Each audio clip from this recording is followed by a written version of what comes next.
The BMW 1 Series has been a huge success for the German brand, so much so that it constantly battles with the 3 Series to be BMW's best-selling model.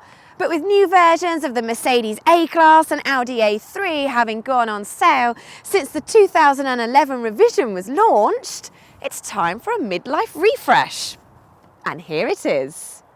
The differences, such as the redesigned lights and bumpers, might sound small, but they actually give this car a fresher, more modern appearance, particularly from the rear. Where the 1 Series hasn't changed is boot capacity, which, while is competitive overall in terms of size, it is hampered with the narrow opening and high load lip. And if these were full, it would be quite difficult to load them, but thankfully they're empty.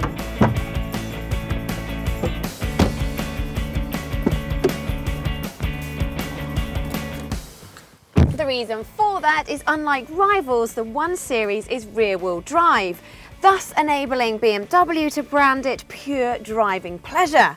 That's all very well, but it's not ideal for passengers because, frankly, the space in the back here is quite small and this transmission tunnel is huge. Plus, the door openings are a little on the narrow side. Things improve when you move into the front, where there's a decent amount of storage space, a wide range of adjustment in the steering wheel and seats, plus BMW's trademark high levels of fit and finish.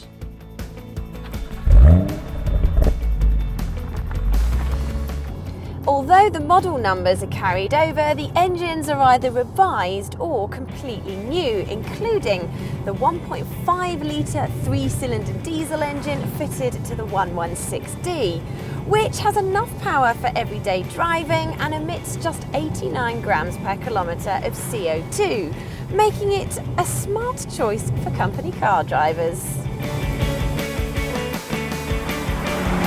In fact, fuel economy is a strong point in most versions of the 1 Series, and this facelift model is better again, with improvements of up to 12%, just about edging it ahead of its rivals. At the other end of the scale, you have the high-performance M135i, which the eagle-eyed amongst you would have noticed that's what I'm driving today. With its powerful turbocharged 6-cylinder engine, this is a genuine performance car with great handling and an engine note that really makes you tingle all over.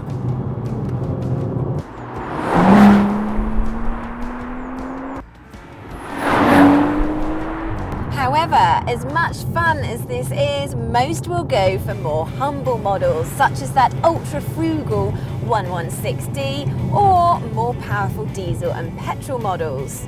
Whichever one you go for, we'd recommend you go for the 8-speed automatic gearbox, because the manual can be a bit notchy. In terms of spec, all models come with DAB radio, sat-nav and alloy wheels, dispelling the myth that BMWs are poorly equipped. Thanks to the new Connected Drive online store, you can also upgrade your car at any time, downloading apps such as real-time traffic information or music streaming via the built-in 4G SIM card. As for pure driving pleasure, it depends what model you go for. The M135i, for example, beats the Audi S3 hands down, but lower down the model range, it's actually the Audi that's a more accomplished car. That's because without the optional adaptive suspension, the 1 Series has a notably firm ride, which, combined with a fair amount of tyre roar, means it's not as relaxing to drive as you'd expect.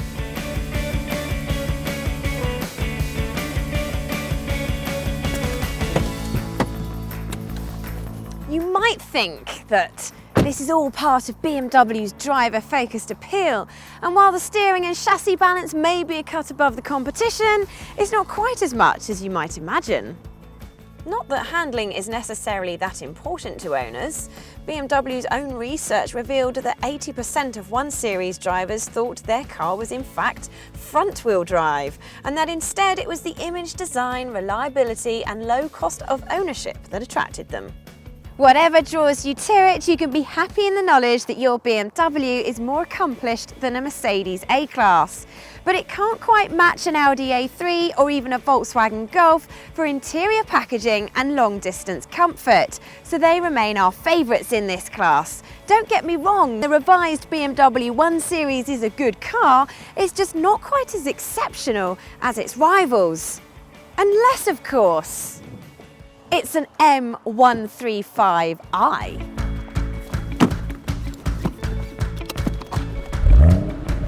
You can read our in-depth reviews of the 1 Series and all its rivals by clicking on the box on the left. And don't forget to subscribe to the Telegraph Cars YouTube channel by clicking on the box on the right.